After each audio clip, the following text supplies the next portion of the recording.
Today we're talking about what I used to do whenever I ran out of video game time, which is look at video game literature. And with a new background. Welcome back to Mostly Vanity.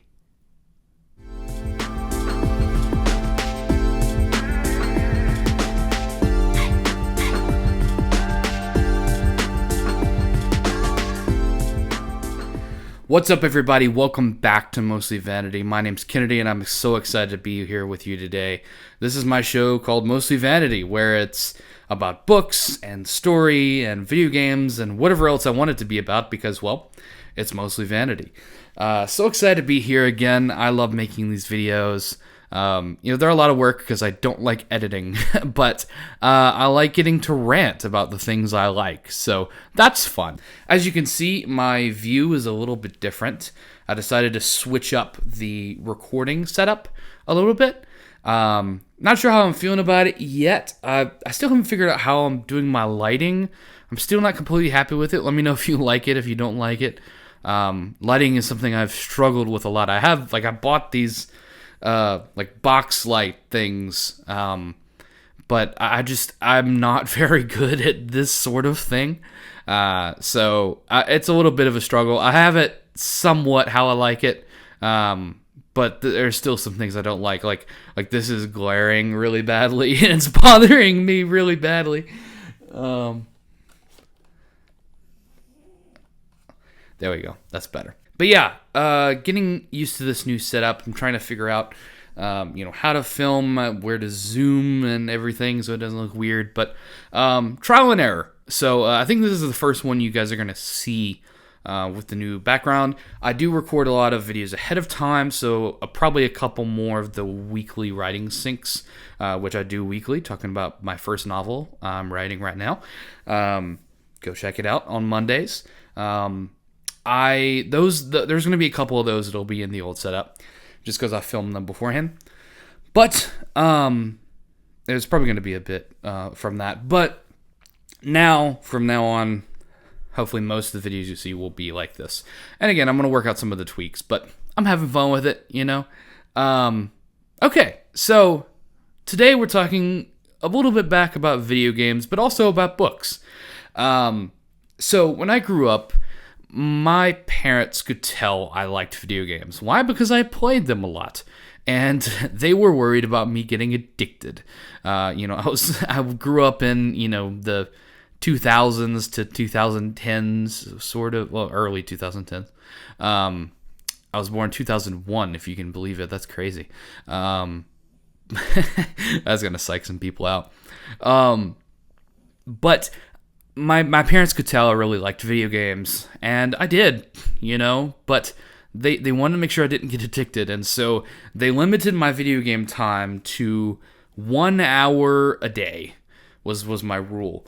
And I was happy to have it, but it went by so fast as a kid. That time clock of you being a kid when you're having fun, time goes by, and it was never long enough, and I hated it. But, it really did probably help me to not get addicted to video games. And so I'm very grateful for that, as much as I hated it as a kid. But I loved video games. It was a way for me to really expand my imagination in these worlds and, what would this be like? And I really got into it. And I still wanted to have that feeling, whether or not I was playing the game. I wanted to experience the worlds. And that's when I found a lot of video game literature. There's a lot of different kinds of video game. When I say literature, it's not I don't mean novels, you know what I mean? But I don't know what to call it. Literature it makes it sound like it's like a novel or a textbook. It's not. I guess video game books, I guess, or magazines, etc. Video game media that's not video games, I guess. And so I had a lot of them. I have a very large stack here that I'm going to walk through with you, and just some different things I used to use as a kid to experience those worlds, even though I couldn't play the games. So the first thing is not really a category. It's more so a book that's very important to me and that I spent a lot of time in. And so when I started finding these, this video game media, I found this book that came out around the time I was playing Pokemon for the first time. And I really got into Pokemon. I think we were playing Gen 4 at the time is what this was. And I really liked it, and I hated that I couldn't play it. And so what I would do is, like, late into the night, I would read this, which is the Pokemon Ultimate Handbook. I don't know if this looks okay or not, but this is not my original copy. Why? Well, I mean, it is kind of beat up. It's got like a tear there, but this is not my original copy because my original copy's cover tore off because I used it so much. And I found this book at a garage sale years ago, and I was like, oh man, I've got to pick that up. That's a piece of my childhood right there. And I didn't have the book anymore because it just got beat up, But this Pokemon Ultimate Handbook by Scholastic, I just loved it. And man, I went through this book like so much. You have no idea. And it's literally just like a Pokédex looking thing. Like, it just kind of tells you about some of the Pokemon and stuff. And I don't know, I guess I just learned more about them and about their types, and I liked reading the descriptions about each of them, of, this Pokemon can do this, and it's usually like this, whatever, and how tall they are, to like, those sort of things, like height and weight, to really think of, like, what if these were real creatures, It really helped me a lot, and I got really into, just imagination as a whole, is really what this gave me. I don't know where I'm going to put all this stuff, because I have so much stuff up here. But yeah, I loved that Pokemon Handbook. That one is like a specific sentimental to me. These others are more so, like, they are sentimental to me, but they are like categories, right? So the next thing is, this is one of my nicer video games I have, but I'm using this as an example, is used to video games would come in these boxes, right? And you'd have the game, of course, but something you don't get very often now in newer video games is, besides just the game, you would get the manual. The game manual.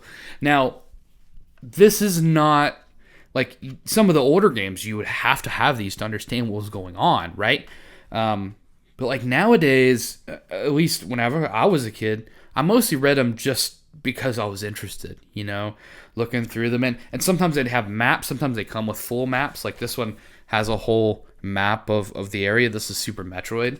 And, reading through those manuals, especially a lot of people who grew up during this era, which, again, I'm a bit younger than that, but I have an appreciation for that time, really, like, thrived off those manuals, because they really told you really all you could know about the game. Let me put this back in before I mess it up, because it's a very important game to me and also pretty valuable in the box. So don't want to mess that up. That I do have a special place for right over here, but I'll just show it to you again.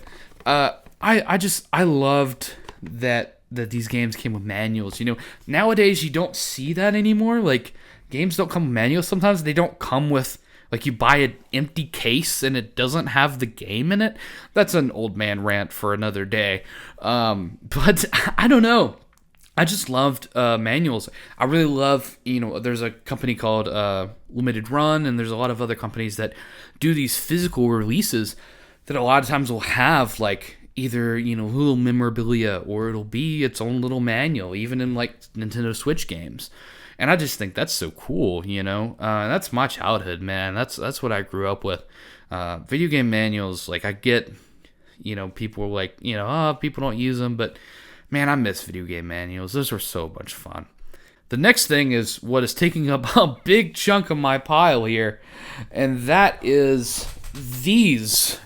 Oh, this is so heavy. These are video game strategy guides, or guidebooks.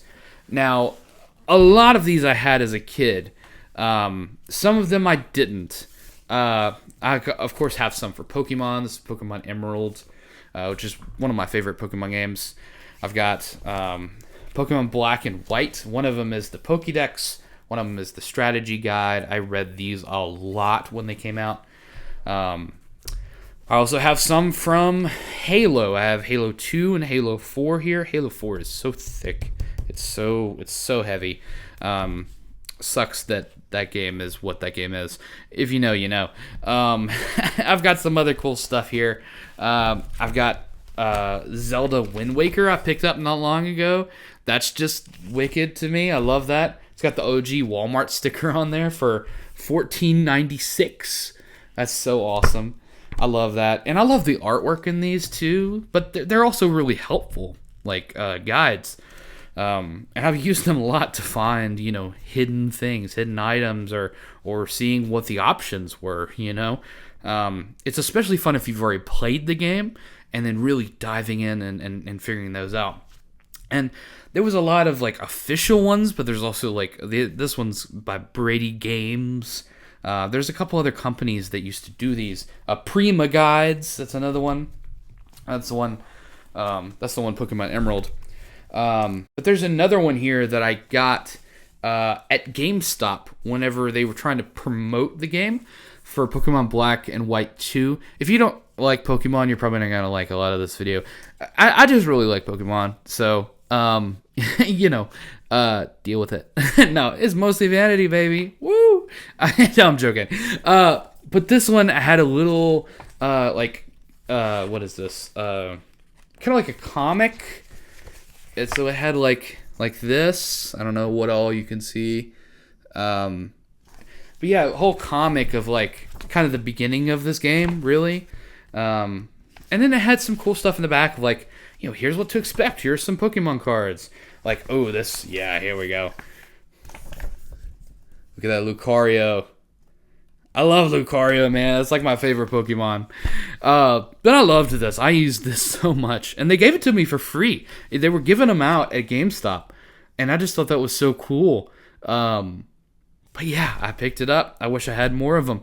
I don't know what these are even worth or anything. This stuff I just love. You know, like, especially the stuff I got as a kid. Like, it doesn't, like, I don't have all this stuff because it's valuable. I have it because it's fun and I like it, you know? So why would I not keep doing it? But yeah, that's my guidebooks, which I'm going to scooch over here. Oh, man. All right. Now, the last thing I want to talk about is something that I used to use a lot. There's different companies that have done this over the past. Obviously, Nintendo's done them, and if you grew up in my era, it was Game Informer. And that is video game magazines, in which I have some here. They would talk about the new games coming out, and they would give ratings for them, or interviews with the developers, and all of that. Some of these are really cool. This one is for, looks like a PlayStation OG one. A lot of these are my old ones, so I won't show you the back. I have my old address on there. And then this one is for the Outer Worlds, which I think is just gorgeous. Some of this art is just so great, man. This one's for Pokemon Sword and Shield. I told you we weren't done with the Pokemon ones. And these, ooh, I love these. So these are like top games, right? So this one is top 50 games of 2012. That's crazy. And this is my original. This was my words. This was my original one as well, my original copy. And so was this one, which this is one of my favorite ones. They did top 300 games of all time, which, man, so cool, so much fun. And like that's literally almost the entirety of this book is that. Man, just art in it. And some of them are just like, 122 Wolfenstein 3D. Like, all these are like, it's just so deep. They literally chose 300 games of all time. If I'm not mistaken, the number one in here is, I think they did Chrono Trigger was number one. Let me see. Those are, here's an example of some of the like reviews they would do. they would give like the ratings up here, and then this is like the if you want to actually read words. Let's see what else. Game of the month. The game of the month was Celeste at that year, or that month rather. Oh, I'm wrong. Number 1 is Legend of Zelda: A Link to the Past. I believe this was before Breath of the Wild came out. Probably they'd say that now, but I don't really like Breath of the Wild very much. Don't come at me. Don't come at me. Let's see. Where is? I feel like Chrono Trigger's got to be on here. It's not. See, I'm surprised Final Fantasy VI is at number 6, which I love Final Fantasy VI, but I'm surprised that Chrono Trigger feels like the darling. I'm sure it's top something. Anyway, yeah, I used to love those magazines and reading through them. It's just so much fun, man. I love going back through these, and it's like I'm taken back there when I was a kid, and just having fun and diving into worlds and learning about imagination and what you can do with your brain, even if you start with something like the things you can come up with, the thing where your brain goes, the things that it makes you curious about life, about potential, about anything. And that's really what a lot of this gave me, and this channel is all about story, right? So like I tell stories about my own life, but I also tell stories about, how you can get story from life. Obviously it's not all story, because sometimes it's other stuff, because it's mostly vanity, like I said.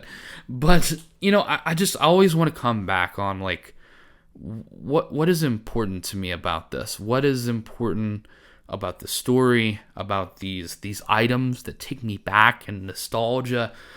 I want to value it. Life is such a beautiful thing, and it's fleeting. Not to get too philosophical or deep there, but like I want to enjoy life and appreciate the good times in my life. I've had good times, I've had bad times. I'm a lot more blessed than a lot of other people, and looking back to this time with different eyes when I was a kid, it shows me where I was growing, who I was becoming, and looking back with different eyes with gratitude, of parents who would restrict me to an hour of video game time a day, even though I hated it, of having a family who would buy me stuff like video game books and stuff.